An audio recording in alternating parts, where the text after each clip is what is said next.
Good morning, it's Craig here, January 20. I've got myself propped next to the open door a little more in the shed because it's quite warm out, and I've been slowly tinkering across the morning with a few different things, and it's gotten hot and it's lunchtime. But I was up early and I did start early, but I've just had a real elongated morning. But that aside, novel writing update. I finished phase 3 outline planning of chapter 4 for this particular part that I'm doing, where I go through and raise questions and think about whether everything makes sense so far with the plot. And I mean, again, it was just a really excellent exploration of that this morning. I spent a lot of time going through some of the symbols within the book that are particularly present in part 2 of the novel that start to come in on chapter 4. Some of the reality breaks between part 1 and part 2, to start to explore how that affects things and how some of the explanations for those things will happen.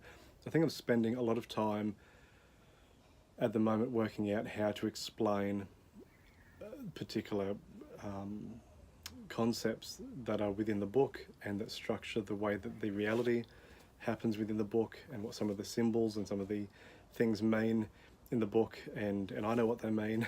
The characters know what they mean, but the reader needs to be shown, I guess, rather than told, what they mean as well. So I'm just working out some of the best ways to do that, but also working out exactly what needs to be said, and that balance of ambiguity and wonderful mystery that can be really cool with some of these things, but not that sort of daunting, impassable, it just doesn't make sense, dense, confusing stuff.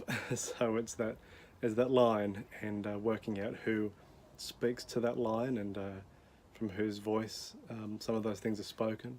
So those were some of the things that I thought about this morning. Also, things to do with some of the objects in the book. How did they come to be? Was really interesting, and there's a lot of intention to that, and it has a lot of consequences with regards to things like how did a sword come to be in the book. It's taken me all sorts of thinking thought experiments this morning to play around with that idea, and it's great. It's all leading to points where I think I really dig that. It's unique. It's not a cliched response, and it's not an unexplained response. I think everything's explained. And it's certainly by the end of the book, I want it to be a closed system, that the background is there, the future is there, all the present is explained, but in a way that is not an explicit textbook of how the book works, but with enough thinking and rereading and thought going into some of those things, you would get a complete sense of the book without thinking, well, that was never answered. Why did she suddenly have a sword? I'm making sure all those things are cleared up, which is really cool. It's meaning some of the sections that are planned in phase 2 will be rewritten and replanned, which will happen in phase 4. I'll sort of more, it's nothing major, just particular descriptions and particular ways some things are solved.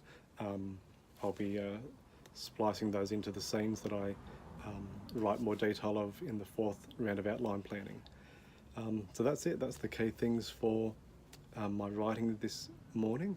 The other thing that I'll share here, because I love to provide a nice visual, and I'll put it in the blog too, is I got another piece of amazing concept art through this morning from an illustrator that I have been following on Instagram, called Action Cancel, and I've just loved his real sort of graphic novel style approach to the way that he draws his characters. And I asked him if he would draw my 2 protagonists from the novel, and he sent through the results about half an hour ago, and they're just so cool. I love it. I'll pop it up here now, so you can see the two characters there that you'll have seen in two other versions previously, with the manga style and the version from Kim Young-ji, and now we have this wonderful.